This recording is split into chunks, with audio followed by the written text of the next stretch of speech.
Good afternoon and welcome to another edition of Public Square, a program that looks at economic, political and social issues. You can be a part of this program by sending us a text message to the number 088-806-543. I am your presenter, I am Phoebian Swale.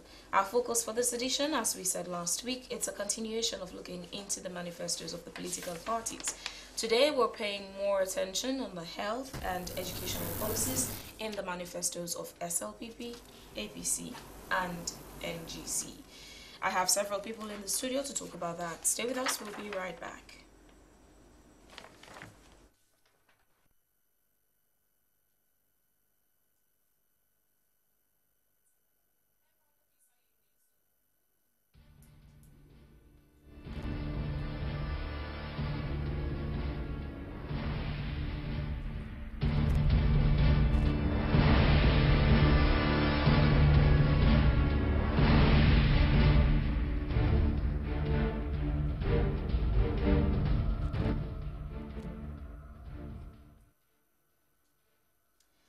Welcome back. So this edition we continue to look at the political parties' manifesto that have been formally launched. In our last edition we delved into the economic aspect of their manifestos, encompassing the manifesto of the All People's Congress APC and the Sierra Leone People's Party SLPP. Well, today we're going to examine the intention around the education and health of the manifesto. The latest political party that has launched its manifesto is the National Grand Coalition, NGC, that has also joined the conversation on the manifesto. Well, to move on the conversation forward, I have in the studio Brahima Michael Toure from the All People's Congress. I have Imran Silla from the National Grand Coalition. I have Joe Cisse from the Sierra Leone People's Party. And I also have Thomas Babadi from Civil. So we start the ball rolling again. Alphabetical order, starting with the APC. What's your manifesto? What are your policies on education? We're starting with education, then we'll continue with health. Okay, we have them highlighted here, and so I'll probably go through them one after the other. So that in the manifesto we say we are going to expand the education goals developed in the agenda for prosperity for all teacher development activities. So that's one thing we said we are going to do. And one of the approach already that is in place for that would be the establishment of the Teaching Service Commission, which is now going to primarily handle teacher business and make sure that they cater for all the needs of the teacher from the time that teacher gets to a college up to the time that teacher graduates and then gets to the classroom. So that would be a very high focus on that aspect. So if we just want to talk about that, that would be fine on the issue of developing that aspect of the teachers. That's all you have on health, on education? On education. No, we have several other things on education. Yeah, let's hear the points. You want me to just run through them? Yes, just mention them and then we'll look at how they're going to work. Okay, I'll do that. Yeah, give me some time. I did not have a hard copy.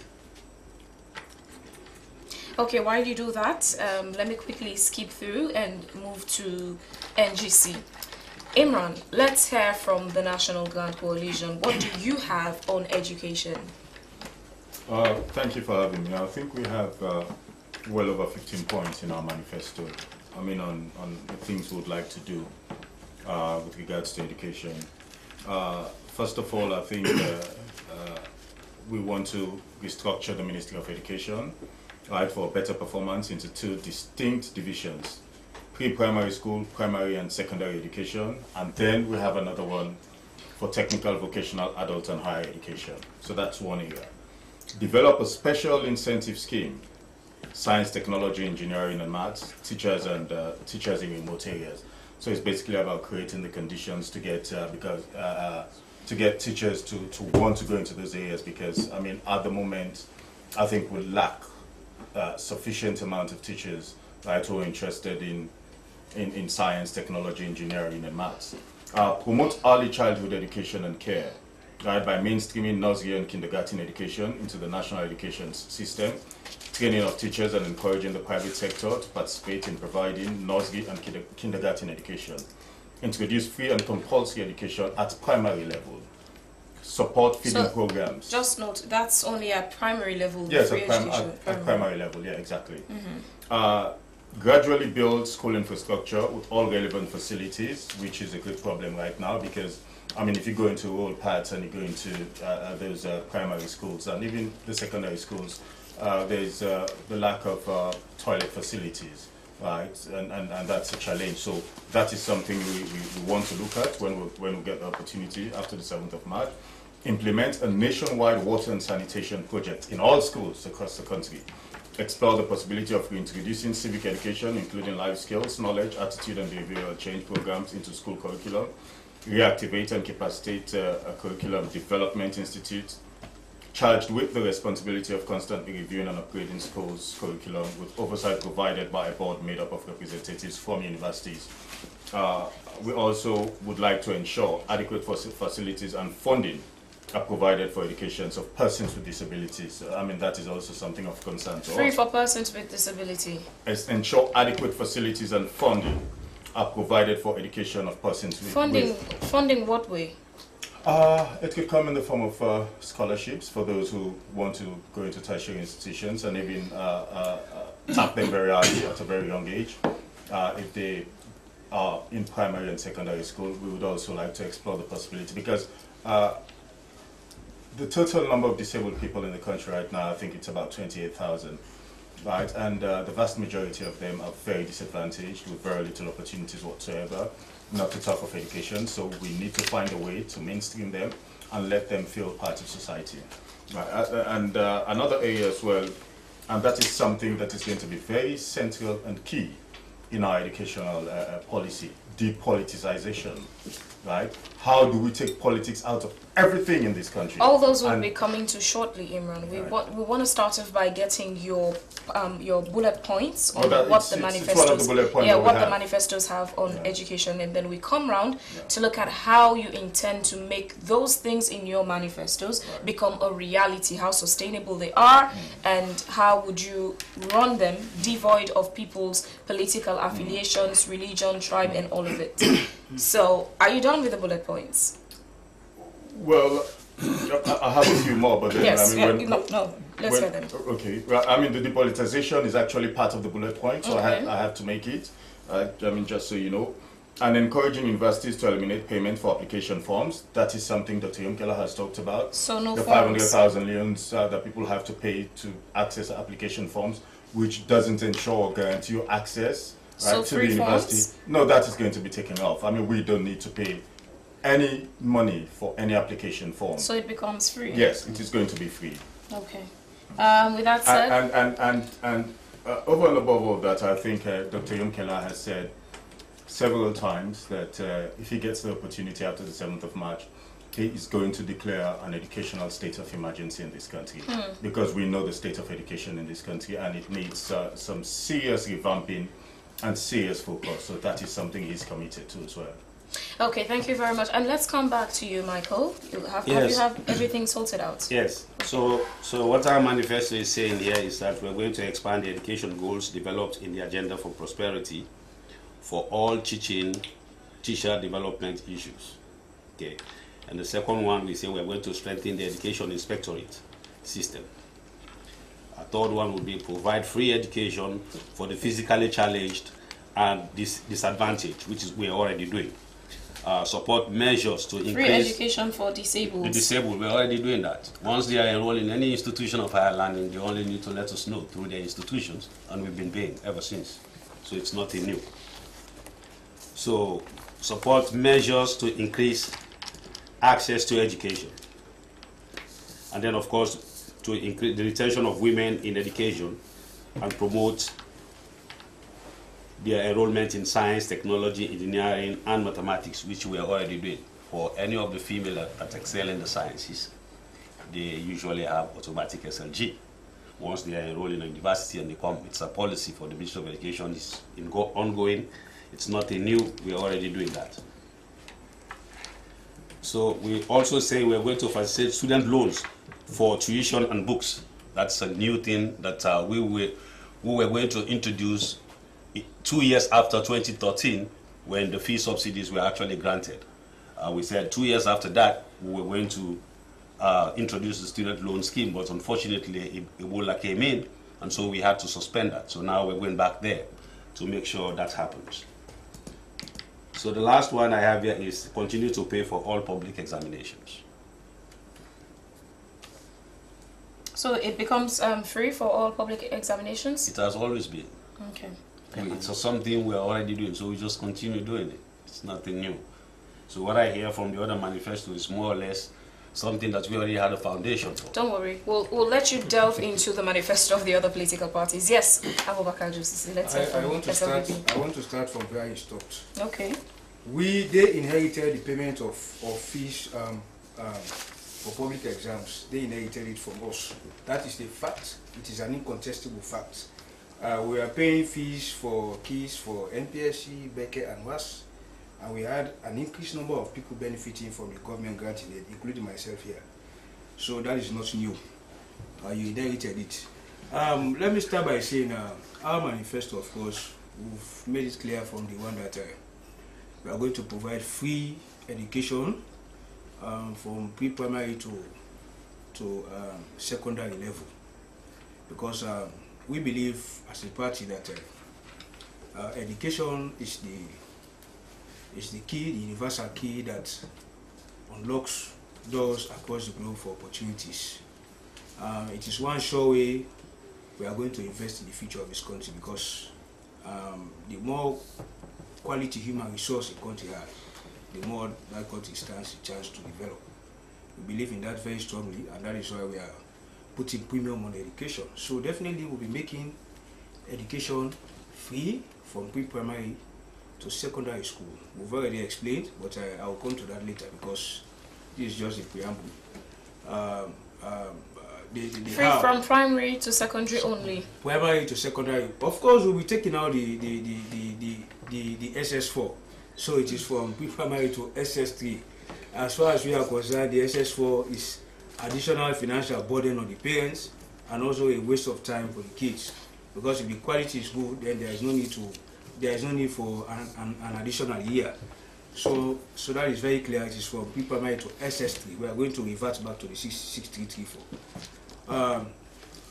From that stage, we intend to separate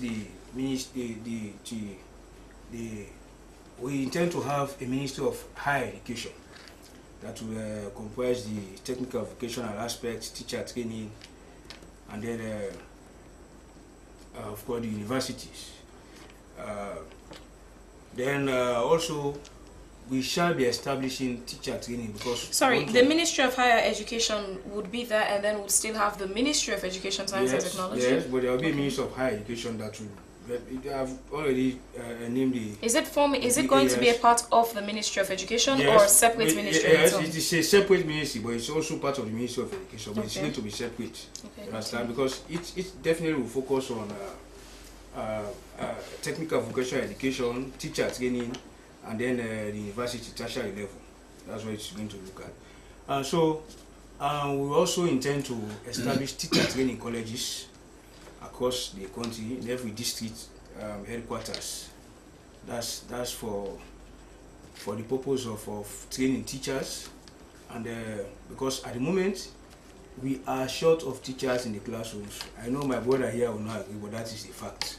Because even my own school, the Great Bow School, some of us have had to go and teach and help with the teaching there in the school because the teachers are inadequate. So definitely we have some of these teacher training colleges to be training teachers constantly so that we'll not have, because one problem we are having is poor incentive, and that is what is responsible for the for teachers to leave for either private schools or other endeavors.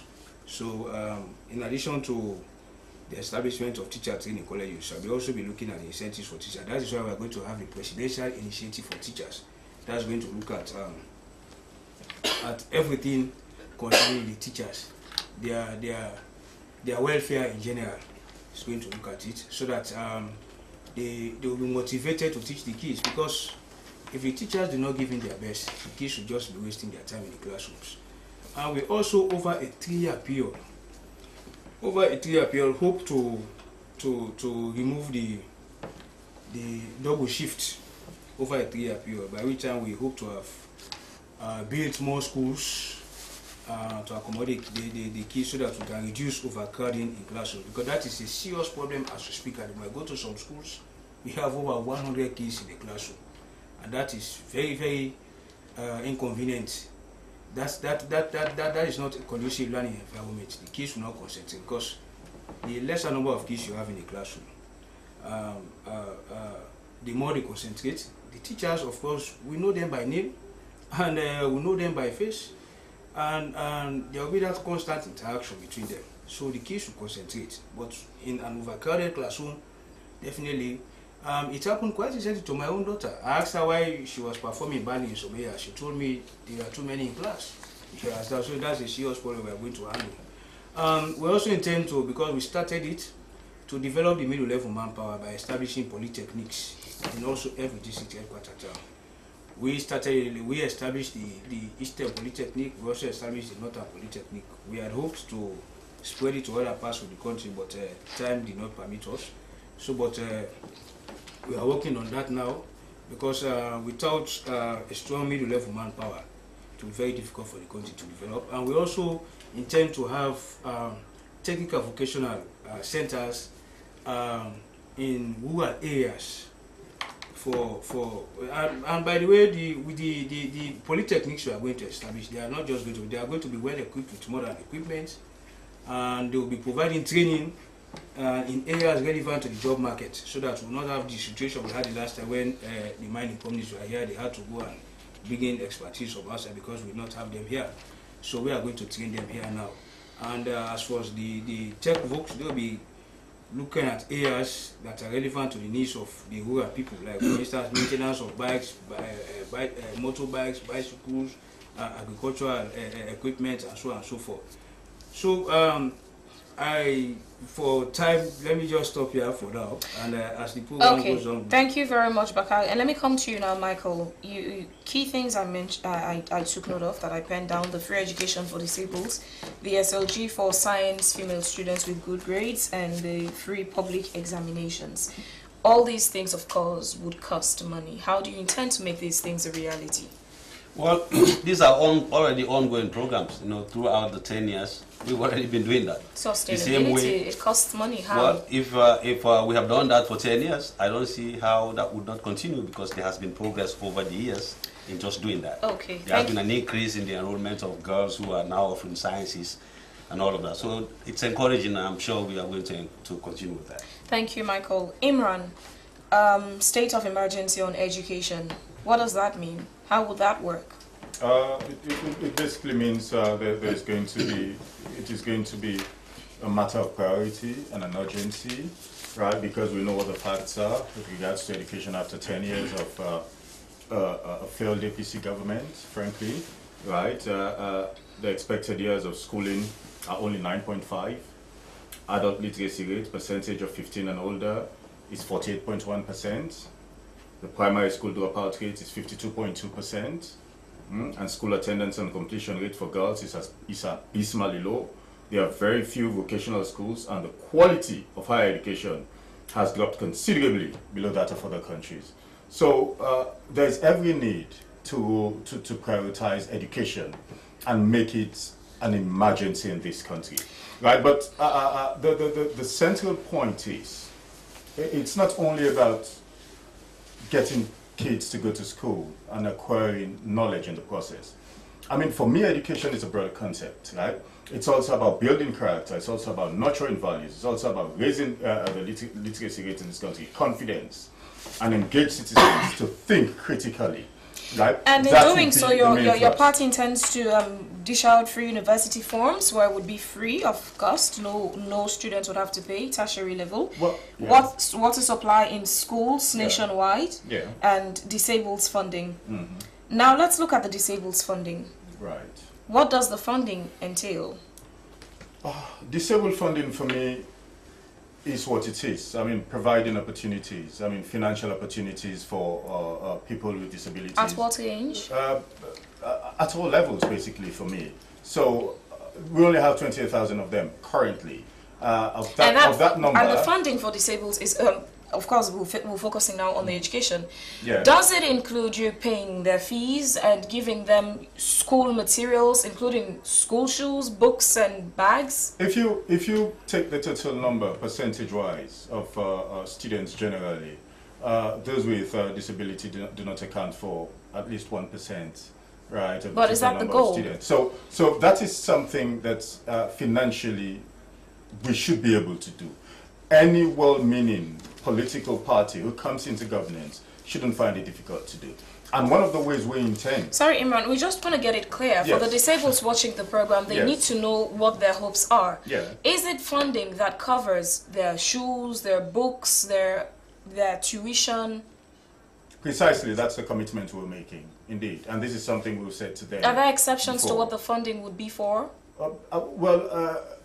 I don't see any exceptions. I mean, look, they also, the expectation is that they should be able to make the grades to move on to the next level. So, yes, you're going to have free education, if you call it that, right? But then also it means you should be able to do your homework, study hard, and make the grades to move on to the next class. So for the free university forms, now water supply in schools nationwide, that is going to cost money. How would you generate the revenue for the to free, accomplish those? For the free university forms and the water supply in schools. But when did it come into effect, university forms? I went to university myself. I didn't have to pay for an application form. Right? What are we talking about? Had it not been for the recklessness of APC, we wouldn't be talking about university forms here, would we? Right? And if you move abroad and go to the West, you don't have to pay, not necessarily, for an application form. They have to now explain, the APC government should explain, why did they allow the university, right, to start asking students, right, to pay for forms when you can access them easily? If you have an online system where people are able to go online and fill in forms and access them, you don't need to pay for Imran, in those. attempting to answer that, not answering on behalf of the APC, but answering on behalf of the university, Right. I can recall there was a guest I had on podium Okay. once before when that Yeah. issue arose, and they were talking about if those are also ways for the institution to raise funds in their running costs. Look, as far as I know, and this is a fact, right, from my days at the university up until now, I don't think there has been any proper audits of the university financially. No one knows what goes into the university. No one knows what is being spent. No one gives an account. No one feels they owe it to anyone, right, to account for monies that goes into the university. That is something I think we have to look at, frankly, because I don't think, like any other professional institution, right, they should be able to be audited and to give a financial account on a yearly basis. So that cannot be an excuse at all. Now, Imran, let's look at the water supply you intend to provide in schools. How would you make that happen?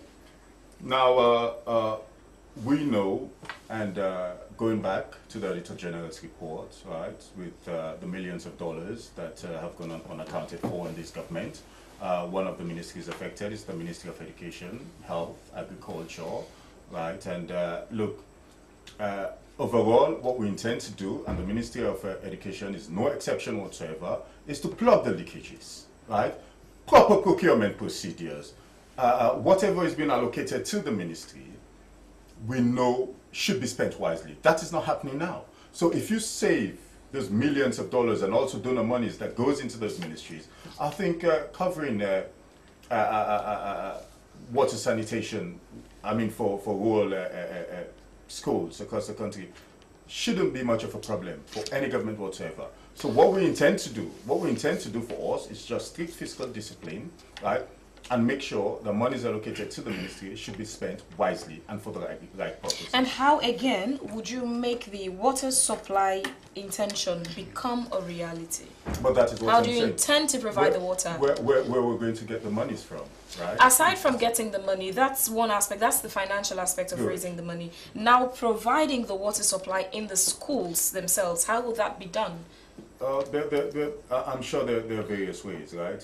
One of the What are your the considerations? One of the most common, right, for rural parts of Sierra Leone is digging boreholes, right, and wells, and making sure you get them connected. Wells with right? school pupils, how safe is it? I am saying, I mean, the end part is having wells, but making sure they get connected. It is done even in Freetown here. I know of houses where they've dug wells, but then they've got the machines as well to it that leads onto the house. So it is, I mean, 100% safe, if that's the concern. So those are things we're considering, and I think we have the expertise. Okay, Imran. Okay, Imran. And Babadi, I see you're so interested in jumping in just a moment. I want them to give their how they want to make it a reality. Then you come in assessing what they've said so far. Joe, I haven't come to you.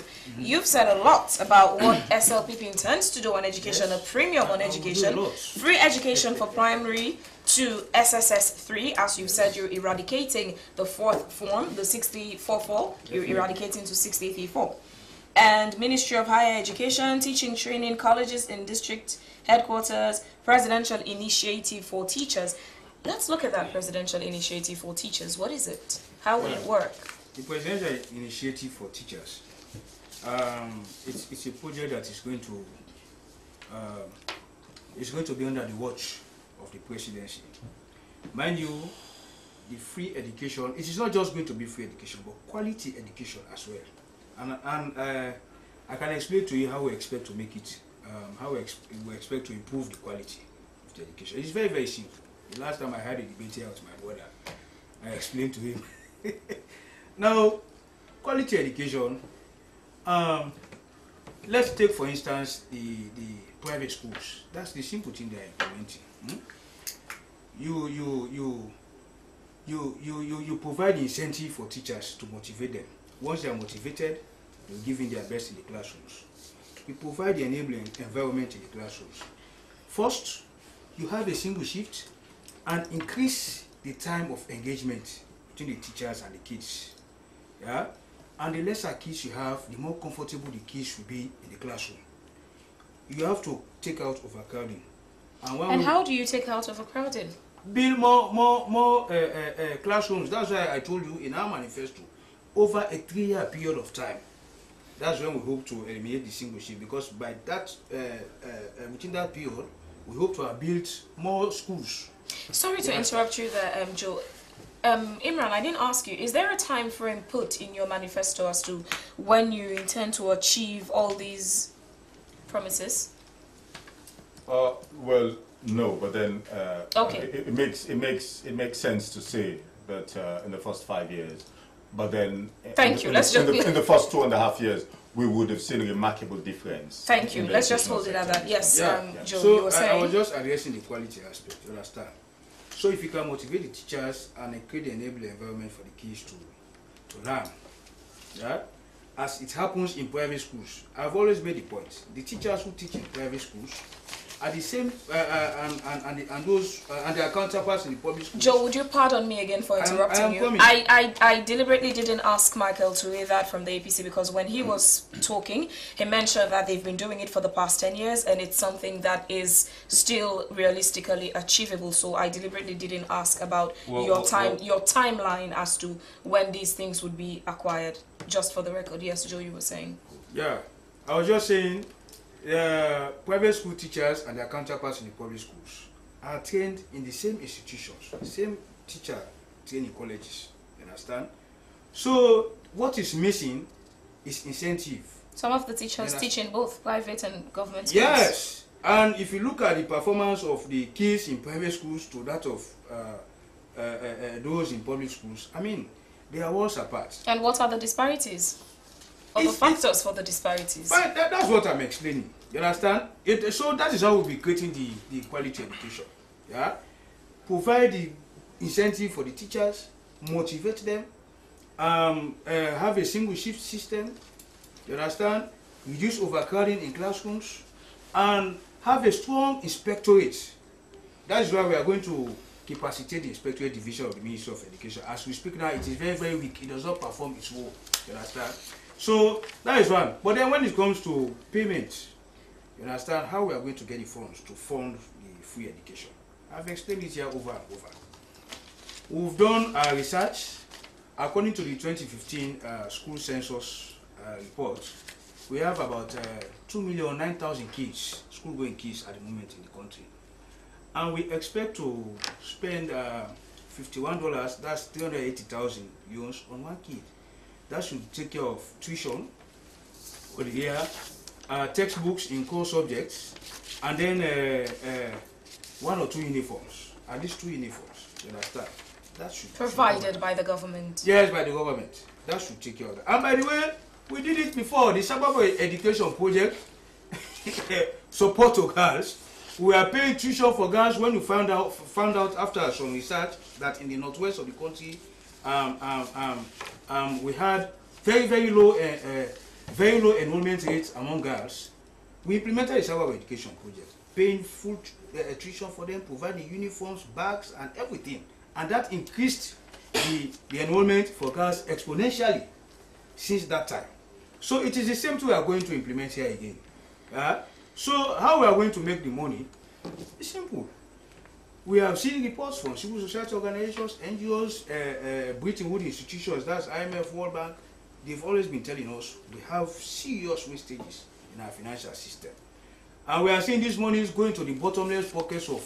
If there are wastages in this current government, how would your government ensure that these wastages are addressed? Fine. We are going to restructure the system. It is a system that is not, when the system is paused, a lot of things go through. Yeah? We are going to restructure the system such that, I mean, we will not eliminate it initially, but at least if we are able to curtail that by just 50 or 60%. Mind you, according to reports, we are losing over $300–400 million annually from wastages, tax exemptions, tax holidays, corruption, and all sorts of things. If we can just rake in half of that, that should be enough to handle some of these social problems, including the problems we encounter in the education sector. Thank you very much, gentlemen. This is the Public Square on SLBC, and you hear from SLPP, APC, and NGC talking about what they have in their manifestos on education. So now the question is, are these contents in the manifestos realistically achievable and sustainable? Let's hear your opinion, your question, and your comment coming through as a text message to the number 088-806-543. That's 088-806-543. The number is displayed on the screen. And Thomas Babati from the civil society is still with us in the studio. You've heard all they have to say. So the same question, how realistically achievable and sustainable do you think these contents in their manifestos are? Let's hear your submission. Since I left uni, I've never worked for any other organization except civil society. And my focus in civil society has been education, through and through, J1 to S3. And uni. Now, these have been my beneficiaries for the past 10 years. And so, I have passion for young people in secondary school. The challenges they've been identifying here, like I see the NGCs identifying the challenges the schools are facing. You know, quite recently in October, I sent in a proposal to AFICEL, it was funded, to give them wash stations. Say 10 schools in Freetown and 5 in Waterloo. And I spoke to these principals, grammar school, Annie Walsh, FCSG, St. Joseph's. They are all the same problem across. Wash in school is a problem. The wash infrastructures are damaged. Some have problems. Some are still working. Yeah? But again, this government started after Ebola sunset in November 2015. They were supplying water to the schools. But now there is no water. And so the problems, the challenges continue. For example, I would say practically, they are speaking from their papers. I'm talking about practical now. When you develop a proposal, going to the field to implement, the outcomes, the output, the challenges and everything changes at times. Now, when you look at what is happening now in the school system, that they have serious problems with WASH. And so I'm excited that WASH has been factored into their manifesto. But again, the cost to maintain WASH in schools is so expensive, is so high. I mean, so these are some of the things that I think we should look into critically. Now, I know very well, my own school of course, I will refer now to St. Edward's. I'm an academician. St. Edward's, they've gone thus far. They've improved the classrooms, go to one shift because of money. Secondly, they've improved the wash facilities because of money. The old organization came together and put some money into it. We are also doing the same. We want to go one shift this academic year.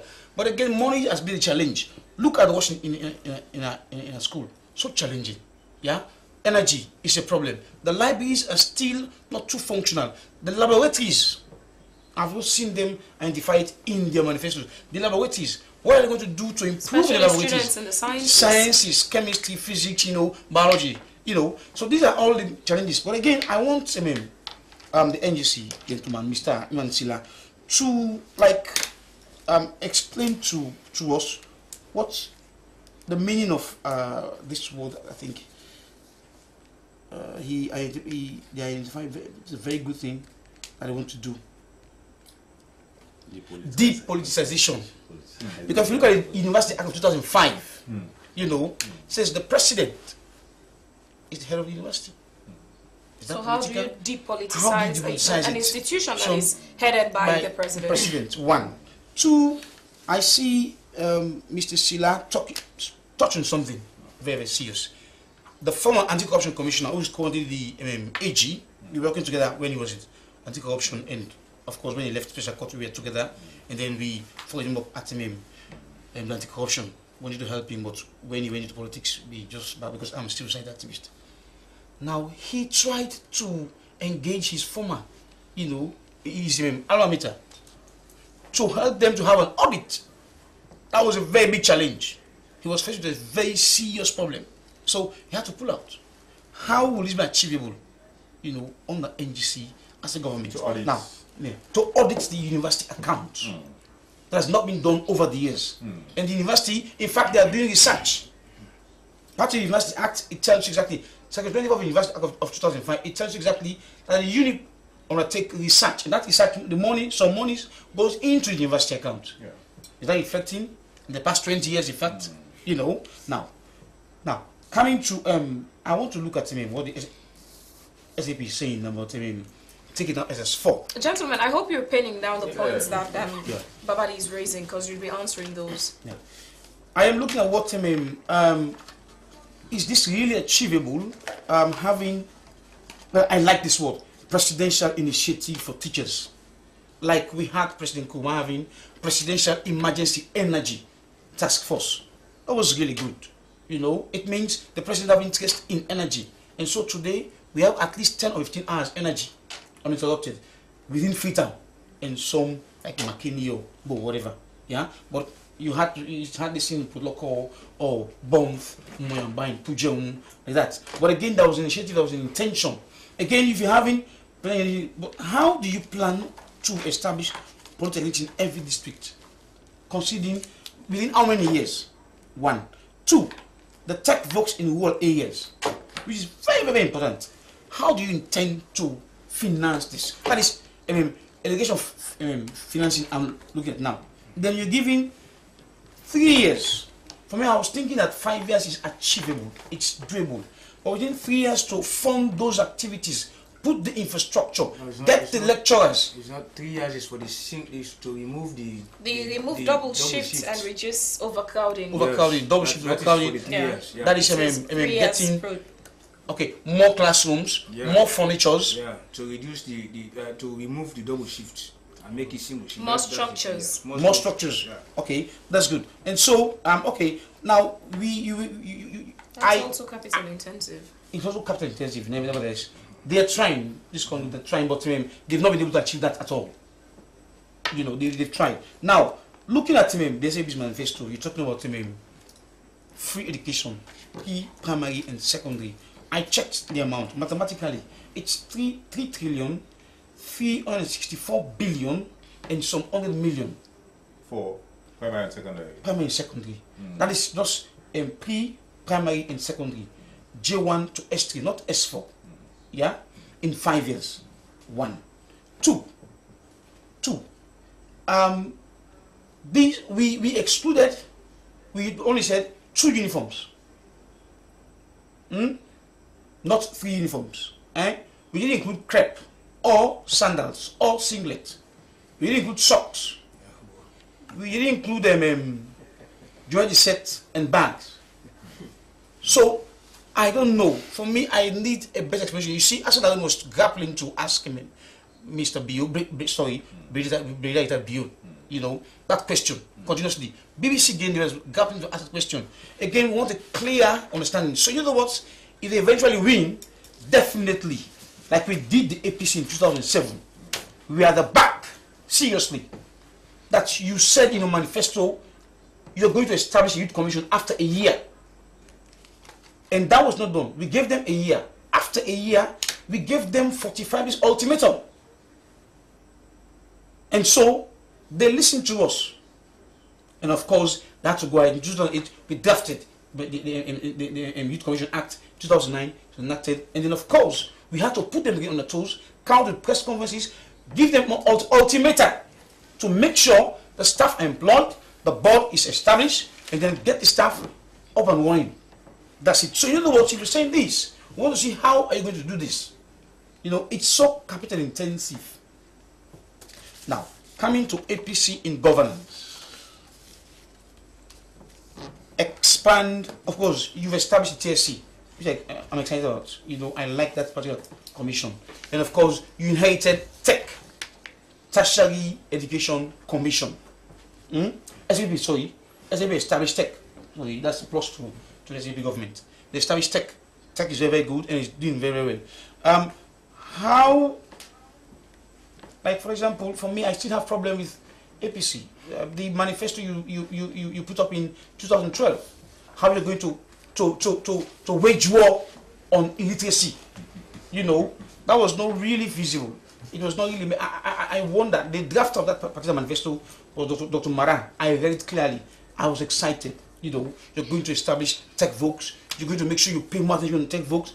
Everything tech vote. Improve schooling, increase teacher motivation, teacher incentive, all of these things. Still challenging. What has been the problem with that? You know, the 2012 manifesto. This one is now saying, I saw in the manifesto. And 2018 looks very familiar to very familiar to 2012. You know, secondly. And basically, Michael, you've only been able to mention how it's been done for the past 10 years. That's basically what you mentioned about the manifesto. Yes, you have not given me a chance like they did to actually... Excuse me, we started with you. Actually go into... And it was what you mentioned. When I asked you, sorry Michael, you said free education for disabled... All of them had that opportunity and I was listening to them. Excuse me, the viewers are the witnesses and everyone here. I started with you, I asked you. I didn't cut you off when you were talking. You said free education for disabled, SLG for science, female students with good results, right. Free public examinations as has been done for the past 10 years.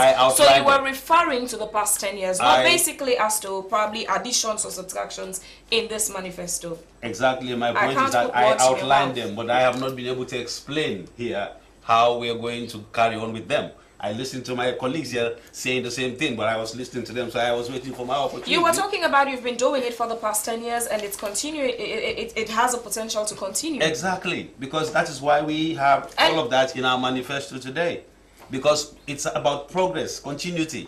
You don't stop there because you have done it. You continue to improve on the sector, and that's what. That's the reason Michael, perhaps we'll take a pause here as to everything that Babadi has said, gentlemen. Take note of the points. Now, you're saying we didn't allow you to say those. Let's give you the platform now. Say it. Let's hear it. Exactly. So if we say we're going to strengthen teacher business, we already established the Teacher Service Commission. That's a very good starting point. The commission is now up and running. They are almost hiring all of their staff. And quite recently, we have transferred teacher records from the Ministry of Education to the commission, which is a very big thing. Because now it tells you the commission now has full control of those records and now working to see what they are supposed to do for teachers in this country. So that's one step. It's been launched a long time ago. Now the transfer has taken place. And then, so that is how we are going to continue to strengthen teacher business, because now the teacher is going to be licensed by the Teacher Service Commission. So you just don't say... Like doctors. Yes, so when you misbehave, they take the license from you. They revoke it until you are able to actually catch up and do something about it. So that would be one thing. And then secondly, also, they would be negotiating on behalf of teachers in terms of their salary. So it would no longer be the business of the Ministry of Education per se, because we would just be providing oversight on what they would be doing and supporting them, obviously. And so we will not be talking about free education, and that is why we don't have that in our manifesto, because already it is only this government that has come very close to offering free education to students in this country. No. By way of, I wasn't interrupting you, please. I wasn't interrupting you. Please give me a chance. That is what you do when you're losing a debate.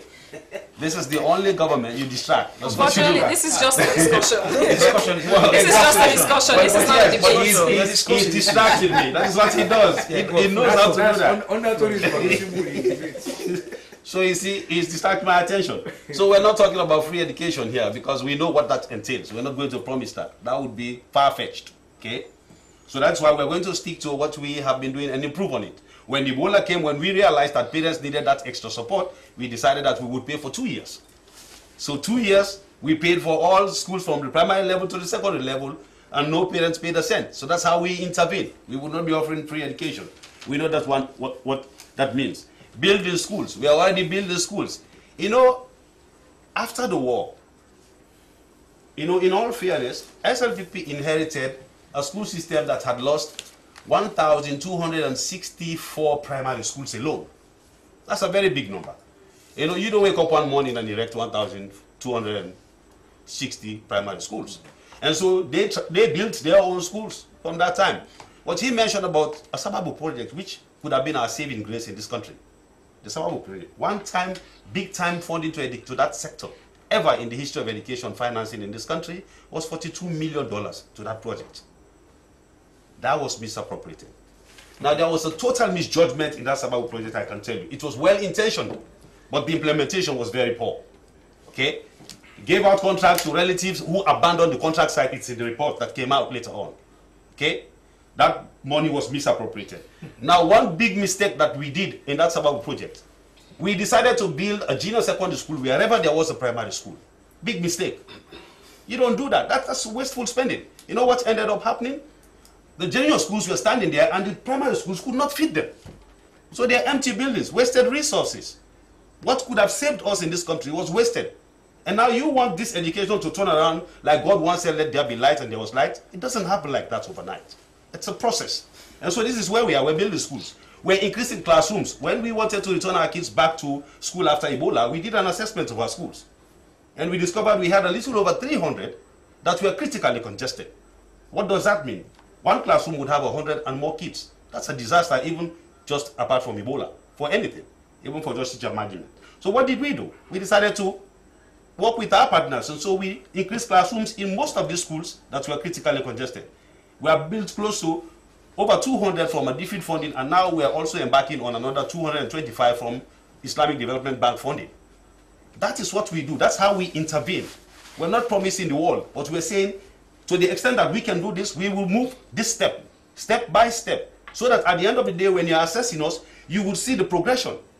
That is the reason why when we said we have increased the performance in our education, it is true because we inherited a 7.0% pass rate in our WASSCE examination.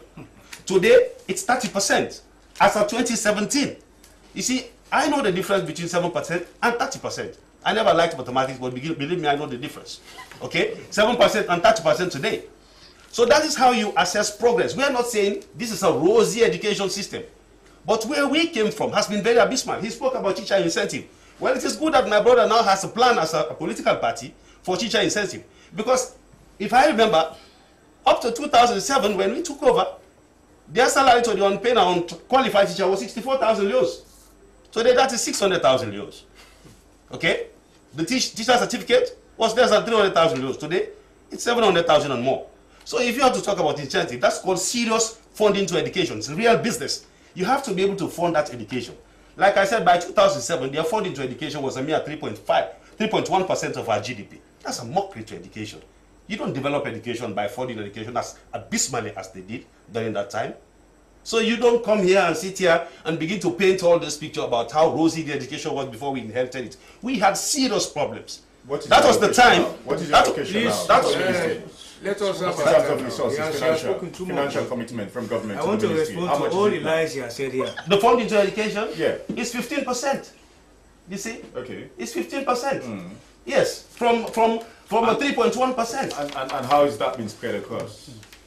To the extent that you can see what we have done in all of the sectors, to include the same things you mentioned, vocational centers that we have built. One in Cambia, state of the art, one in Samale Pujao, one in Koidu, Because and one in Topolido Masimbi. The facts That I is have- what we do. The facts I have, I mean, firstly, I don't think it's even 15% because you It's- don't quite know what is exactly it? what is It's happening. 15%. Right? It should be about 20%. Of No, that's wrong, you see. non-salary budget. That is totally wrong. Hang on. 76% of this allocated to tertiary and vocational education, with 82% of this allocation being tuition subsidies for tertiary education. We are not there yet. Very at little. 20%. We're Very not there. little, less than 2%. You've talked so We much would not, about... as a ministry. Sorry, hold on, gentlemen. Yes. Ceasefire. Okay, the war is Yes, over. yes. Imran, what are you quoting? You have talked... You have Is talked, it something from APC or your NGC manifesto? It's from their manifesto. Let's get that clear. Fund into education, they said 20% strong, like the world is not listening to us. Though the educational ministry receives about 20% of non-salary recurrent budget, 76% of this is allocated to tertiary and vocational education, with 82% of the allocation being tuition subsidies for tertiary education. Very little, less than 2%. I don't know where is spent on vocational education. So he's talked so much about vocational and tech voc institutions, right, as to what they intended to do in 2012. I mean, the fact remains you guys have spent little or no money on tech voc institutions. Right across we this will country. not be And bloating that's a our fact. percentages. Okay, again, let's We will have not be That's a saying, fact. I want to respond we to will not that. be saying Ministry of Education is spending 20% if we are not spending 20%. We would not be lying Okay, to the people. okay, yes. Joe, let's have from They you deserve quickly better and then adults. we Yes, get to and the- now before I come to how to the fact that the free education we tend to offer is a possibility. Let me just respond to one or two things my brother here is. First of all, the Sababo Education Project was the most successful education project, and it has been the most successful education project ever. First of all, you are not well educated or enlightened as far as that Can we project talk is about the concerned. free education? Seriously. Exactly. I'm interested in that. The free Exactly. education. I'm coming to It's that. digress. The figures First are of also all, this. I want to challenge him on the fact that first of all, contracts were not given by the minister. You brought a whole Did I judge talk for. about ministers? Let me come. You said they were giving contracts to relatives. I want to explain to you now how those contracts were awarded because you don't know. You understand? The How school. would you say I Let me go. You don't know. What you are peddling is pure lies. Now let And me you're tell saying you. it's truth? You understand? Fine. That's where I'm coming. By lying? That was why you brought a whole judge from the Gambia, Justice Shimega. You set up a whole commission. You understand? You tried Dr. Alpha Hui all the time. You did not find him wanting. And the commission just died a natural death. Because I don't know where you got this information for. Which one? The award of contracts. They checked into all of those things. It's in You the understand? report that No, came but out. it is not true. That was why the Sorry, commission of Joe. inquiry. Yes, Michael, which report? The very report is there was a commission set up.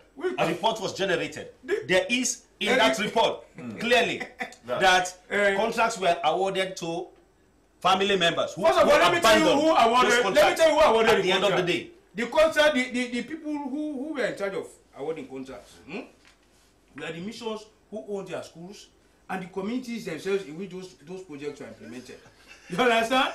The contracts were never awarded directly by the Ministry of Education at the time. Okay. I challenge you. So now let me Why come. do you want to shift the You blame? understand? No, let me come Sir, now. What yes, happened yes. under the That ministry was of Just a why. minute. Listen. Just that a minute, was why- Michael. Joe, wrap up with that quickly. That was why when you bought. This is what That was why when you brought Justice Shemega from the Gambia, you wasted public funds on him, and at the end of the day, that commission came to naught. That commission- because it was wasted effort. Now let me come now here. in that Now listen. report was- No, we're coming. Joe, sorry, we're coming back to. Now let Is me that come. the free Let me education come. Let me you're going just. to? Yes, would that's not what Okay, talk I'm we're here coming now. to that. Just a moment. Now, Yes, you want he to said- say? Yes, Sorry, we're exactly. coming straight You to will that. not Yes, talk let's about have. free education here. But that's what I want to talk. Gentlemen, hold your peace. Yes. There is something I think I'm a bit concerned about, and I've seen it happen for the past few days. Which is? There was an accusation of 18 million against retired brigadier, and now there is also something here that monies were misappropriated, in the Ministry of Education when SLPP was in governance.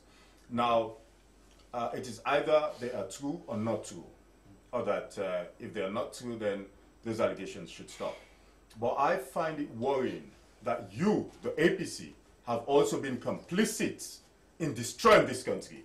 Because if you know of any misappropriation of funds by the past SLPP government, then you should have brought those who were responsible of those misappropriations to book. Exactly. But the fact that you knew about those and kept quiet, it means you're equally complicit and you're also part. This is a good point made there. A good point made there, Imran. Can I just finish? Quickly. And this is what we have been saying, that SLPP and APC both are responsible, right, for the demise and destruction that we've experienced in education and in every other sector. Thank you very much. Thank you very much, Imran. And yes, we're coming to your free education, Josie. Let's hear from someone in the audience who wants to say something. Yes, I am Mohamed Lamin Fula. I just want to make something clear about this issue of 15% and whatsoever.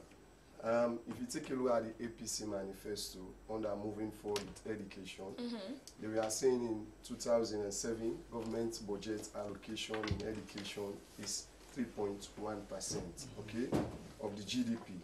In 2015, the APC government increased education to 15%. Exactly. And again, if we come to the SLPP manifesto, they were also saying increase government budget allocation and distribution from less than 15% to 20%. Exactly. So I don't want to make clarification on this the disparities area of, yes, 15%. Because it was stated there in the SLPP manifesto. If you take a look at it, let me just... In the SLPP manifesto? Yes, they were saying increase government budget allocation and distribution from less than 15% to 20%. So when they were arguing about that area of the percentage, that's why I wanted to come increase. You said it's only 20% and you say you're going to increase. Who said you don't have time to read this? I never said so. I said we're going to increase it from under 15 to 20% in line with the education for all policy. It is 15 now. No, I said. That's fine. Right? So we said 15. Under 15 to 20. So we already said no. Sorry, gentlemen, let's understand ourselves. You're saying 15%. He's saying under 15. Under 15 means it's not up to 15. It's 15%. Yeah, so you're saying 15 and he's saying under 15. So that's what we are saying. We are going to increase it. You understand? We made a commitment under the education for all. You understand me? Under that commitment, the threshold should be 20%. That's what we have said. We are going to increase it to. Is that what I said here? Yes. Sorry, gentlemen. Yes. Let's say on this street, please. Yes. And then this area of providing free education for physically challenged and disability for the APC. And I meant to understand that somebody mentioned that we have 28,000 persons with disability. Yes. Somebody mentioned about that. I want to know how the APC government, if they win this election, how they will go about in raising short fund. And then you also mentioned the area of free internet facility or service, which I like, and eliminating this area also of these 2 shifts. You made mention about that, and the SLPP also made mention about that when Joe was making a statement saying that they want to eradicate this 2-shift system. So now my concern and my question to both parties is that if you want to bring the 1-shift system and take a look at most schools, the school compound is very, very much small. Let them consider the fact some of those schools that they don't have a very big compound, how will they go about in bringing some schools when they have so many pupils from the GSS 1 to 3 and SSS 1 to now 4? How will that possible? Is that realistic? So that question is going for both APC and SLPP because you clearly made mention about that. Yes, NGC also made mention about that. That area, I really want the 3 parties to clarify that area. Okay, so let no, just before you respond, yes, let's hear. Yeah, I'm Balawai Concept, and this question is going directly to Mr. Joe. You said free education from pre-primary on to SSS 3. Because you're not thinking of SS4. Yes, of course, it is good. But way back in 2017, I was in town. you know, I go for a textbook called Business and Accounting, something like that. And just underneath it, I saw it written on it, not for sale. So meaning these books are not for sale. So if you say free education, does this mean these not for sale materials will be catered for, or are you going to stop them, or you are going to sell? I mean, stop those in those doing business. So basically, how do you address that aspect? Not for that? sale school materials that are on sale in the market. Exactly. Yes, let's hear from you. I'm Joseph Saidou Bompatoui. To Mr. Toure of the APC. I really want to appreciate the policies, principles, and regulations that the Ministry of Education has put in place towards efficient and effective running of schools operation. But thinking about the area of the manifesto, expansion in the area of expanding access to and improving the qualities of science. Take into cognizance about the subvention of government towards the tertiary. It was 5 billion in doses of SFP. Now it's about 36 billion from the government. Will there be towards checks and balance? APC to APC. There is no mandate of checks and balance when that money has been disposed to institution. Why not use the audit service so that they may involve as they do for the public service? Because this money, people don't account for them, and also students always lambast government thinking about this, but government did their own bit. But there is no checks and balance. Is there any way or that we can have more smooth running towards that part, and also take into cognizance of my own brother from the SLPP, talking about free education. Now, the economic base of this nation, especially when NRA do give our annual report, is not enough for government to run even to more than 4 to 5 or 6 months. And now, you are now thinking about free education. Do you think about the rationale towards the cost that implies when running an educational operation, especially in Sierra Leone? Okay, yes. Thinking about the primaries, yes. Thinking about even to the nurseries. Now, you also measured about, say, we will kick off SS4. The anthem of our educational value was the 775. It was not 6334. The 6334 has dampened the values and integrity of most of our students, especially when they can't even express themselves with all their the government again. No, okay, so it's you. Yeah, and also lastly, and also lastly, is about the Sababu project. I want to also support Mr. Toure, yes, that APC to APC. That particular project has really set back our educational values, especially for the rural area, because those money was used by their own relatives, brothers and sisters, without actuality of the project. But after the war, the international committee developedly supported the SLPP towards that particular project, especially when education was totally lacked. But how dividend is this project today? Because thinking about... Thank you very much. Thank you very much. Let's save time. Let's save time. Yes, let's hear your responses quickly. First of all, that is a figment of imagination of the APC. And that was the reason why you brought Justice Shimega Jame all the way from the Gambia, you understand, to come and preside over the commission of inquiry established. Because you thought Dr. Alpha Willie and other people in the education sector has squandered the money. And he came here, he sat, he presided over that commission of inquiry. He found nothing absolutely, and the commission died a natural death. So I wonder where all of these things are still coming from. And let me tell you, the Sababu education project was a huge success. It built schools all over this country. It increased enrollment among girls, especially in the northwest, in the northeast, where it was initially implemented. You understand? And that is why today you have girls almost at par in terms of enrollment with boys in schools. You understand? Thanks to Isababa education. Now, is that your effort? Yeah? Now, is that your effort? What are the figures? You know what figures we inherited from you. Exactly. What you say? Your figures. You have figures before. moderator, please. But at least let us. Your own statistics. I told you some time What are you ago. quoting? You understand? These figures from? Exactly. No, I'm telling you. No, don't tell us. Yes, Tell us the figures. Yes, let's I said clarify. almost at par now. You understand? Jesus Christ. No, but you have a lot of girls now. It has never been been enrolled in the case. school. That has never been the case from SLPT. Okay, well, Iman, you come and give your own statistics. Let me go. It's not been the Oh, you case see, now. you have- Where? Please, let me just respond to the Where? questions. They will come and shed light on that with their own statistics.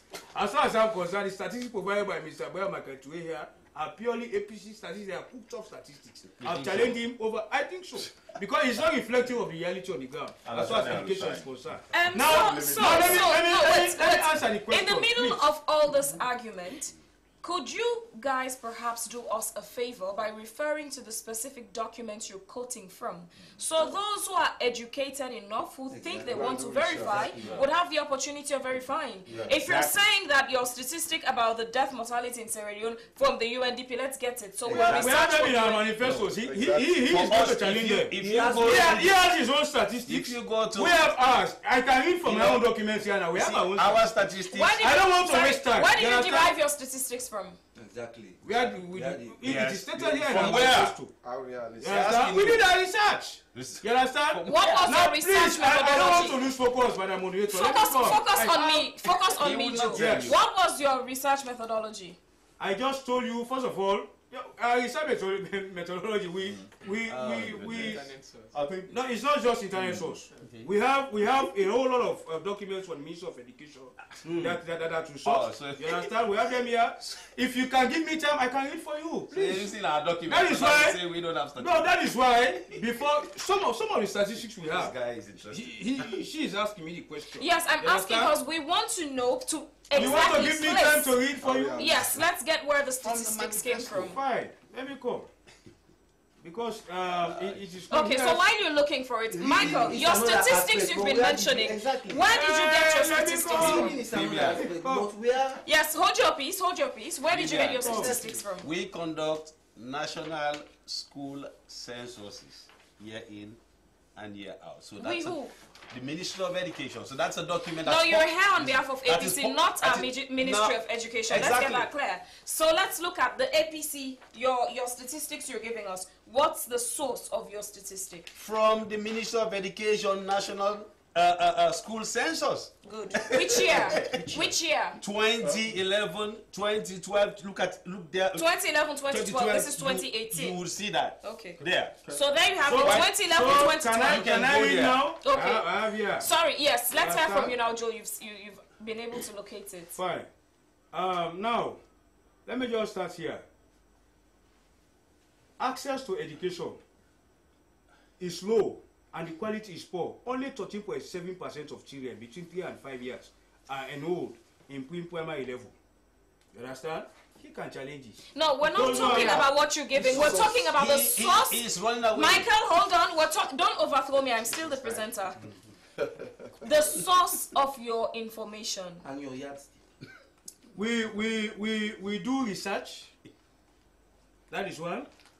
We have international documents to make. For instance, there are studies done by international organizations such as UNICEF and other organizations. I've also made reference to the 2016, 2015 or 16 census, school census report. So it tells you we do a whole lot of research. You understand?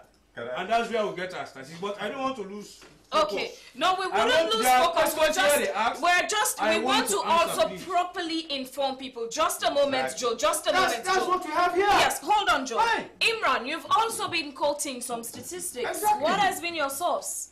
I actually want to make it simple for us all. Please do. Which is we all need some amount of due diligence, and that does not only include us coming from political parties or someone from the civil society, but everyone.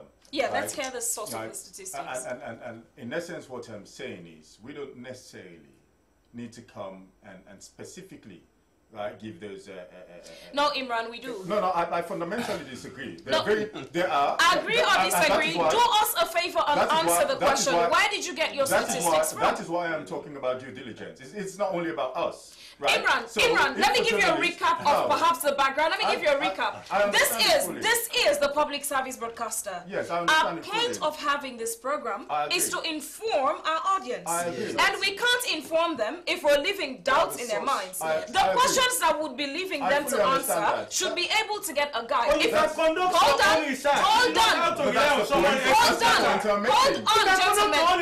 on.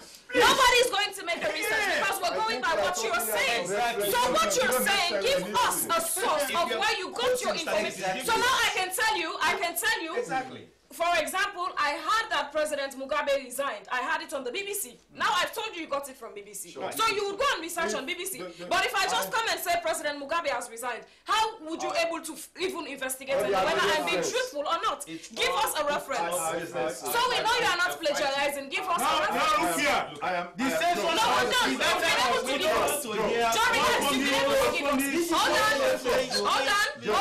Hold on.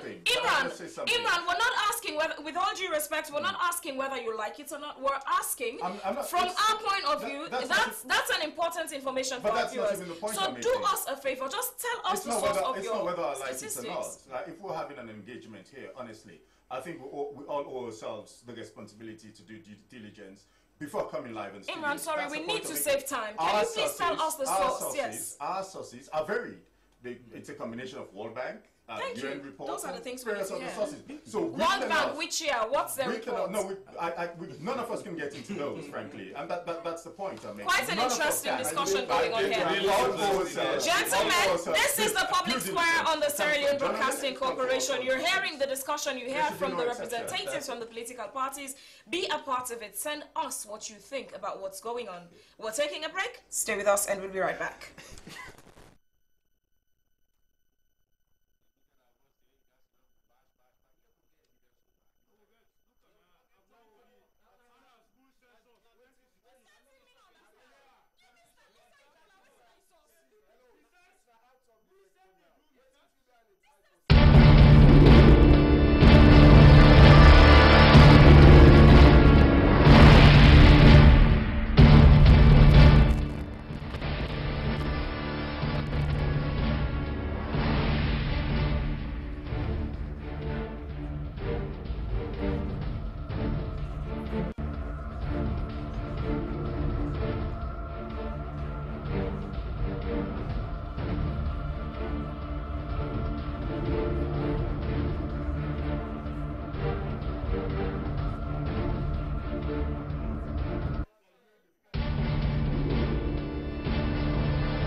Welcome back from that break, and it's getting hot in the studio. Let me quickly go through the text messages I've received.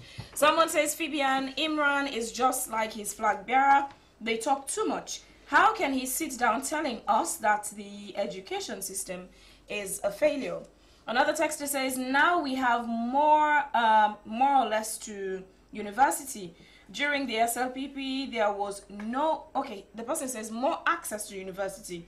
During the SLPP, there was no university in the north. The only concentration was in the east and south. Another person says, Fabian, ask them about their strategy to end examination malpractices. Exams officials are thrilling in corruption. Another person says, I'm paying 4 million loans for my daughter at Njala. Someone else says, BMT, what about the free bus service in your manifesto? Another person says, the APC manifesto has 19 points on education. Let BMT highlight them. Someone else says, they're talking about exam fees, free education. What about teacher salaries? And someone else says, Josise himself knows they will not achieve free education. Those are the messages, gentlemen. We start again with BMT. Let's quickly summarize. Okay. Examinations malpractice. I know, recognizing the importance of that, the president, prior to this campaigning, had already set up a committee that is represented by several players, stakeholders, civil society is represented, and all of the key players, Minister of Education, Minister of Health, that would actually sit and look into how to go about making sure that it is covered. Hey, examination malpractice is not just common to Sierra Leone, it's all over the world, not even just here. We are doing our own bit to make sure that we solve our own problems here and don't focus on other people's problems over there. Okay. So that is what we are going to do. Someone is saying the daughter is paying 4 million loans at Njala. Well, it depends on the course that you're offering. There are people who are offering ecology, for example, at Njala, I think it's 14 million or so. Government is paying something like 9 million. So it depends on the course. Of course, for Abbey College, if you are reading MassCom, 7,500,000. Government is paying 5,150,000. So it depends on the cost. So I don't know what exactly this person wants to know. Free bus service. It's been mentioned by the flag bearer in Sina manifesto. And which you didn't mention. As key as it is, you didn't mention we recognize that as a very important aspect of schooling, because we have kids who are struggling to move from one place to another. That is and the same concerns, how do you maintain them? Because a while ago we saw locals coming in with buses for schools, and then that was short-lived. They're resting in peace. Well, the buses were not meant primarily for the schools. No, some were allocated to schools. This manifesto is talking about schools. The buses were meant for everybody in the country. And how do you maintain them and make sure it doesn't stay for just 1 term? So we have to understand that. It was just 20. It was not for schools primarily. It was for the whole nation. How sustainable is that aspect of your manifesto? Well, it is sustainable. Free buses. Yes, for school going, not for everybody. No, we understand. For school going. For school going pupils. Now think of... Does that include tertiary? No. Think of what, well, tertiary institutions, usually we give them buses. So this is focusing on primary. Exactly. Primary, secondary. So that is why we believe it is going to be sustainable and it is feasible, because we're focusing on primary and secondary. And how do you generate the running of it? Well, of course, the Minister of Finance would have to answer that question, but I can tell you that in as much as we have been running other programs... Be careful, I don't want you getting a heart attack. In as much as we have been running other programs, working with government sources, government resources, and our partners, that is the same way we are going to be funding our programs. It has never changed. Babadi, I see you're not okay. Please come government after government. Yes, sir. That you work with your resources and you work with donor support. That's what we do. Okay. Yes, it's actually a good idea, Babadi, before you come in, to have free buses.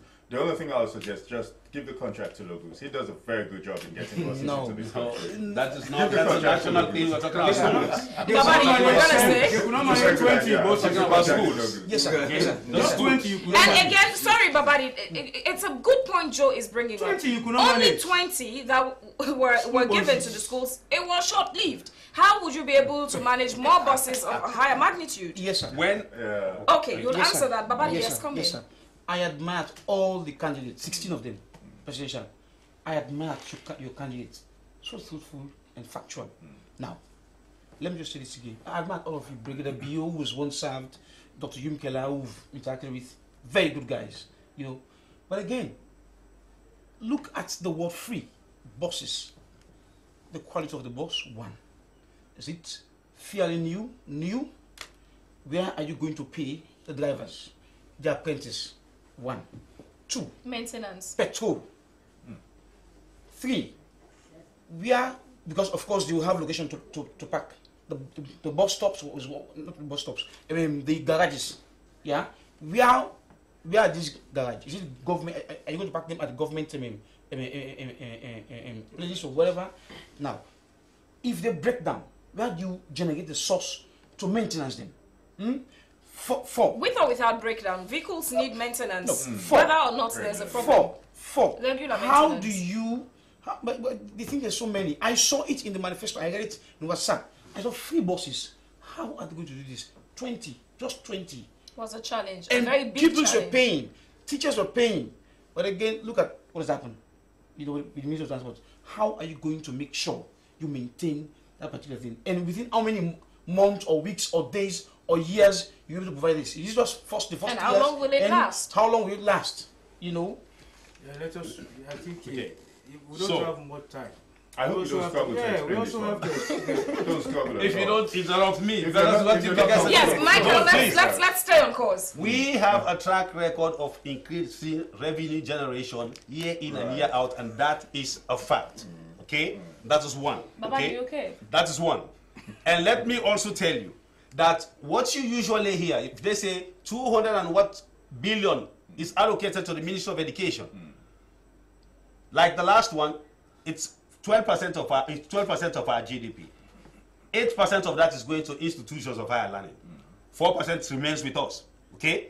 But working with our partners, we have been able to accomplish all of the things that we set ourselves to accomplish within 2016 to now. So we usually have a very good way of working with our partners, and they have always responded to our needs, and they have worked with us extensively and tremendously to get us to where we are. And we are not going to change that. In addition to whatever other new funding that comes in, we are going to take that trajectory and move on and make sure we fund what we say we are going to do in our manifesto. This is how we're going to approach that. Thank you. Josie said, Yeah, okay, for the text message, someone said it's only now that they have a university in the north. Well, thanks to the SLPP. We had only one university when the SLP was there. We opened up the university system to create 2. Jala University was not a full-blown university. You understand? We turned it into a full-blown university. It had always been there. Now, the 2004 Education Act is what paved the way for the establishment of private tertiary institutions. Go and check.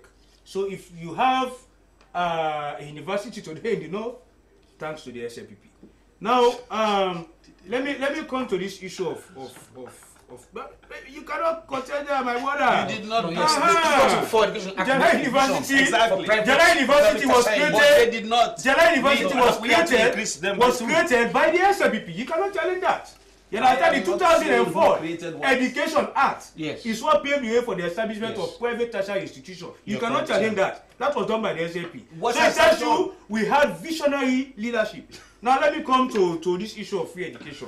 Here is the breakdown. Yeah, we have core textbooks. We budget 150,000 euros for that. 1,000 leons. 150,000 core textbooks. Nice. 2 sets of uniforms. 75,000. Other learning materials 80,000. Total 380,000 per kid. Your own mathematics, I don't think it is correct. What we have total is 115 billion. You understand? 115? Yes. Billion. Billion. And your What is that going to do? Wait Can a you minute. go over there? No, Joe, no, not 5 years. can you go The over Wait a first, there? minute. the first year, 115. the first year is 115. 115. We anticipate a 10% increase in enrollment. The second year should be around 126 billion. Okay. That's Well, no, Yeah, let but me wait a talk. minute. Wait Wait a a minute. Wait a minute. We now have 3 different figures Can you in go terms over of the there? cost implication of free Core education. textbook, At the BBC interview, Mada forgot the maths No, outside. he never stated this. At So let's the forget about presidential debate, he mentioned 150. Okay, now 150. you are talking about 150. Okay, 150 billion. So your figures are all over the place. No, let me go. Okay, now let's give Joe a chance to answer. Let's give it a chance. Michael, let's give him a chance to answer. And now look at how we are going to get it. Yeah?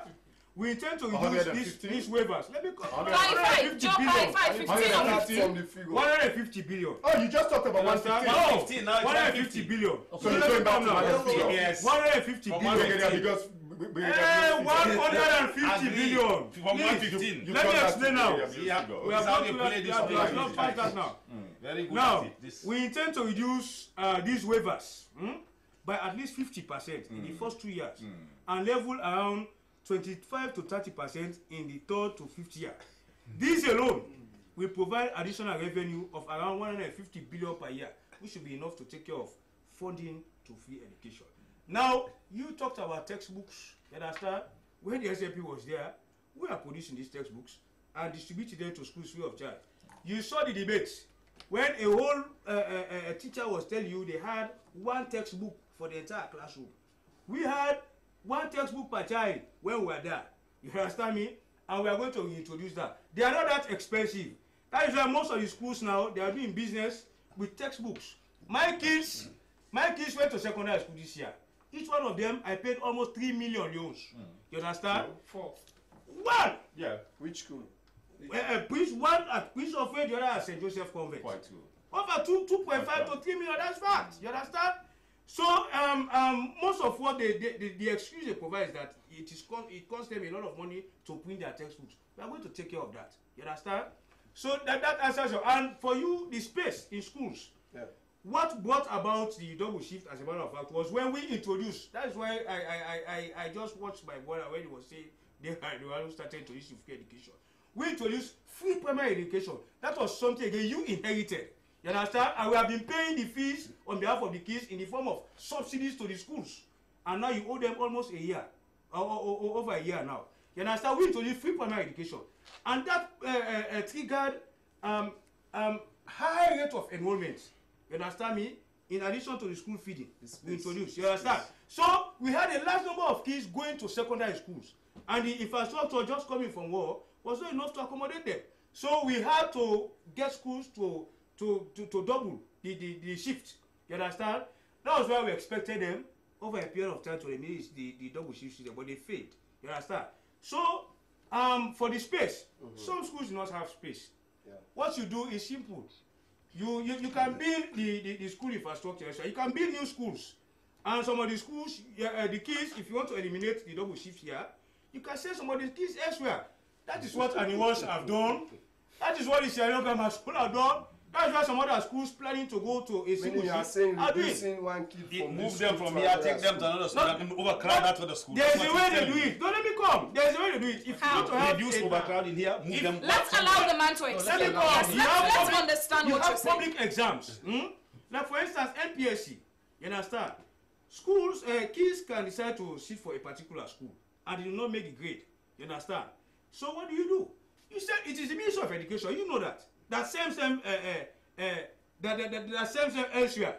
So if you create some of these new schools and they fail to make the grades in certain schools, definitely you will have schools of excellence. If they fail to make the grades, you send them to other schools you have built.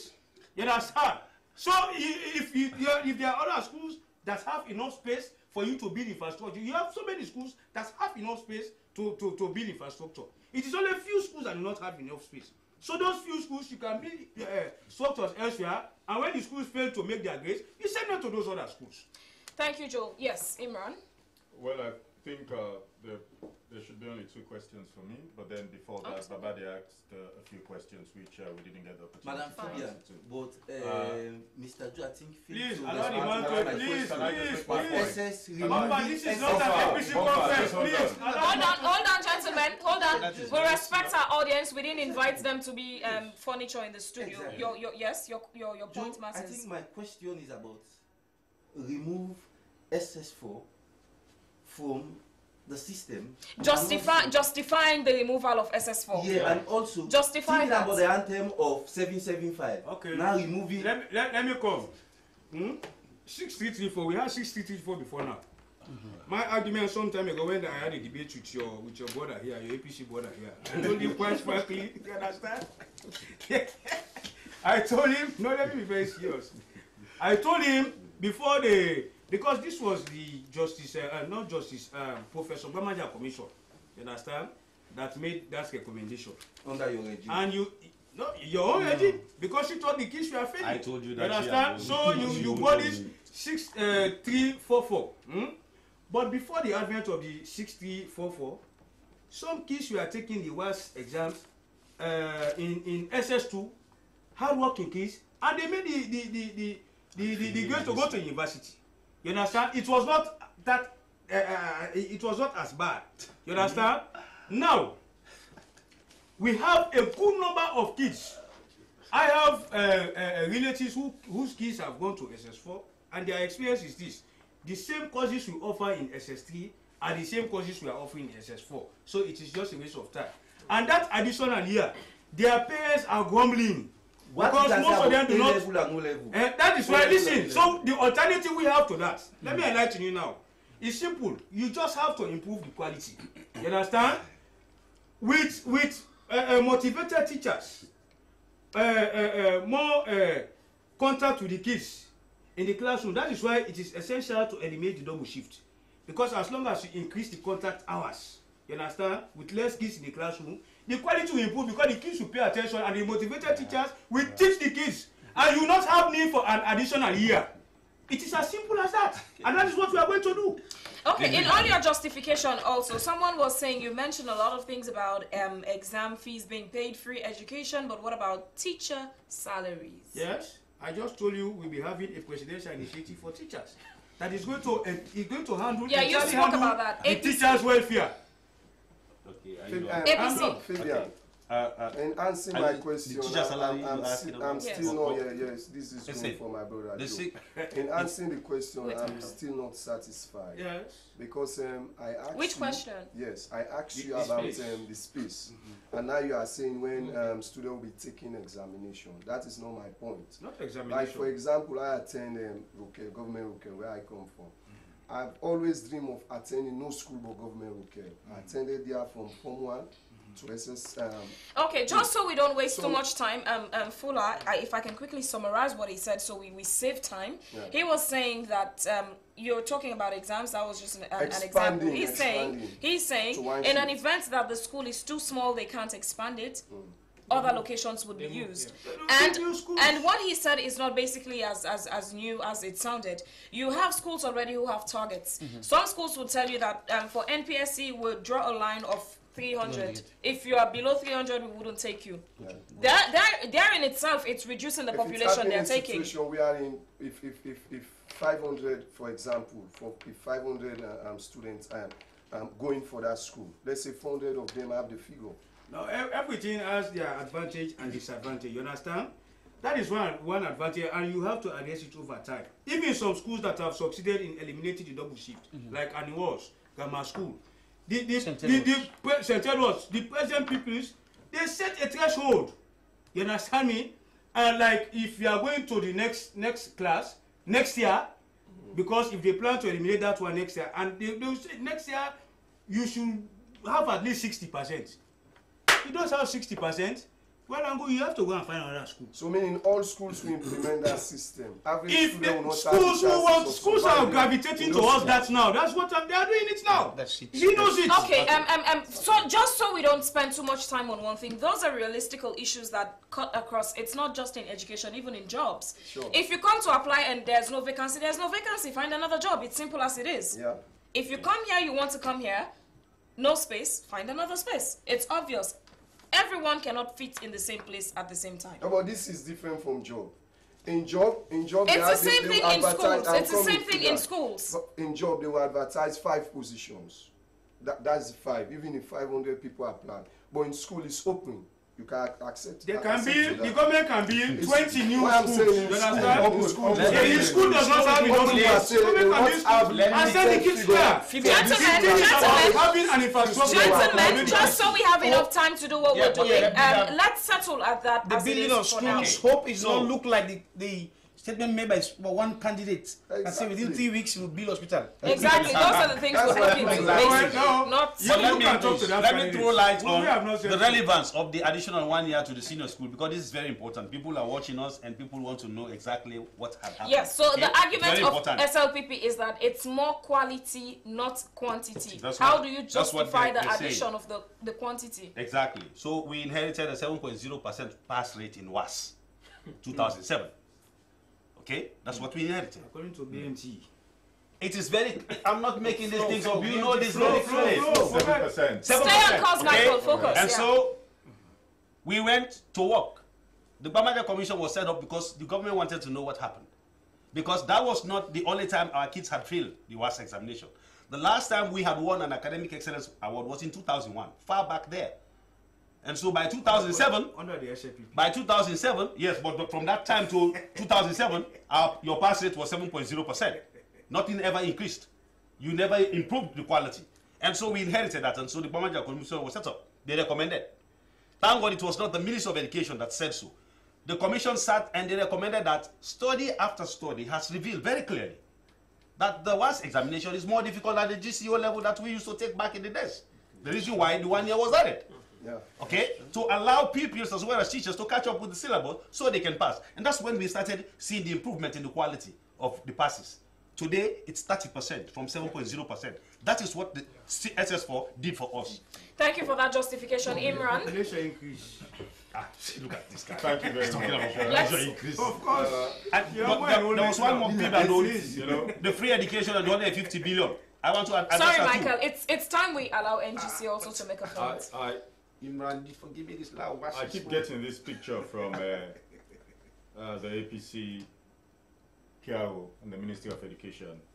And, you know, when he talks, you get the impression as if everything is okay with education. No. He keeps giving you those percentages and figures That's as if there's nothing else, nothing needs to be done. Believe me, no. If you look at your manifesto in 2012 and see all the things you said you were going to do in 5 years and where education is, trained and qualified teachers. We have them still.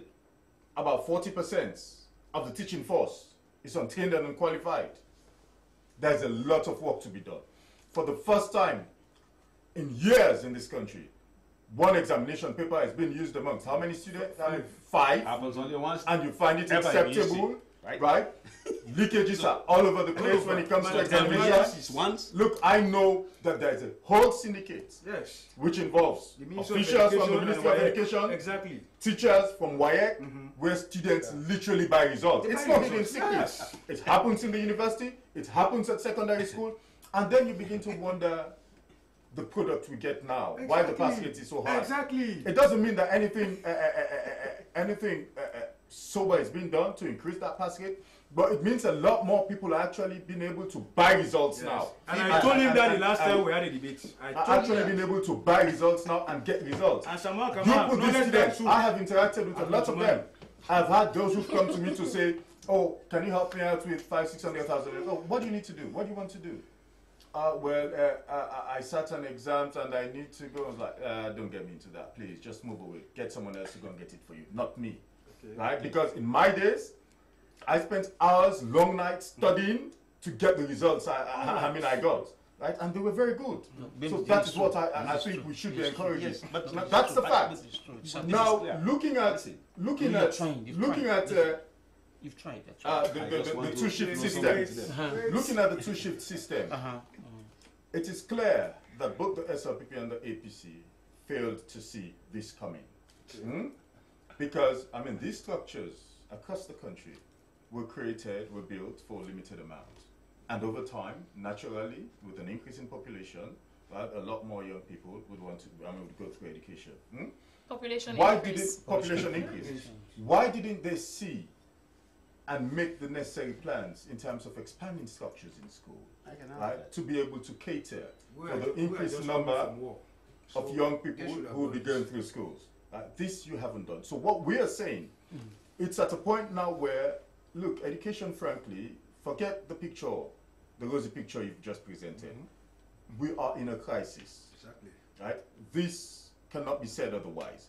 And what we are saying in the NGCs, we need an educational emergency in this country. Like you guys did for Ebola, and you misappropriated thousands, if not millions of dollars of those funds. Someone has got cause now to take you to ECOWAS court to make sure you pay before you leave, hopefully on the 7th of March. It's an emergency situation. Depoliticizing, you asked the question. How do we depoliticize? Yes, we know that the President of the Republic is always the Chancellor. Dr. Yonkela is not interested in being the Chancellor of any university. He doesn't need to. That is one way to start depoliticizing the educational sector in this country. He doesn't need to. Let the experts look after the ministry. Why was Professor Abdullah victimized at the University of Sierra Leone? Why was Professor Numa victimized at the University of Sierra Leone? With conspirators in the very Ministry of Education, looking at those, seeing it happening, right?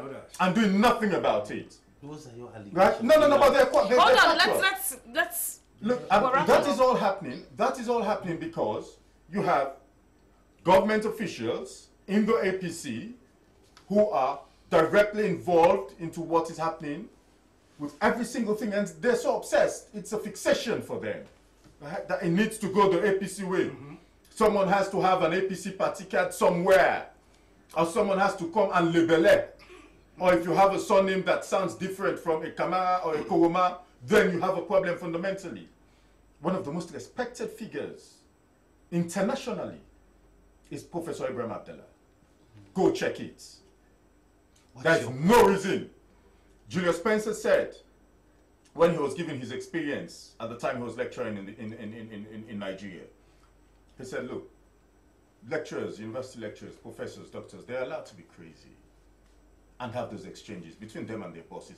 It's about the only place in any working institution where lively exchanges do happen, right? And no one takes prisoners for those.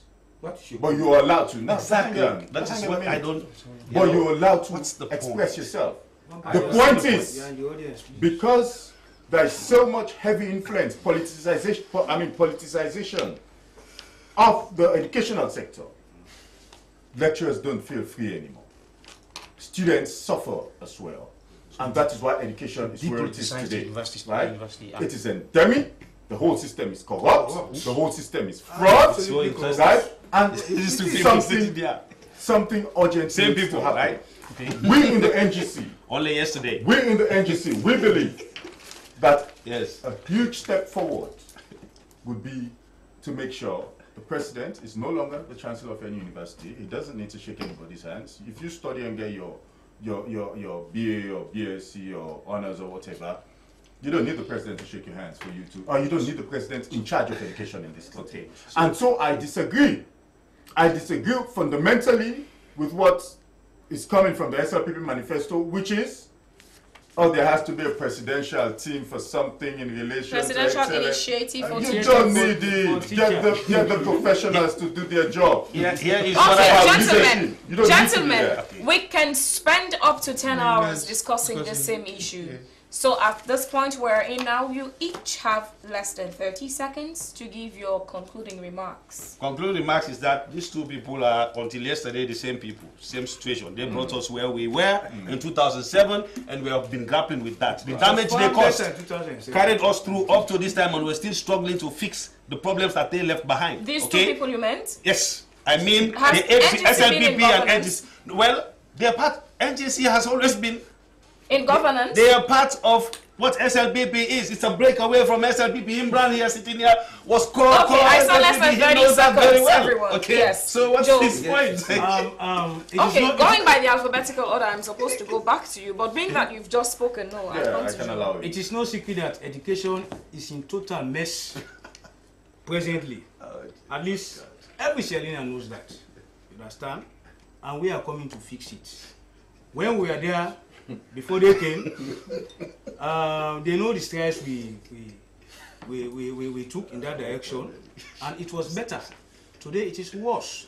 In spite of all the resources they are claiming to have poured into the sector, I mean, those resources are just going down into the bottomless pockets of corrupt government officials. They are building mansions all over the place. So the people of Sierra Leone, you know your children need education, and the SLPP has always put premium on education.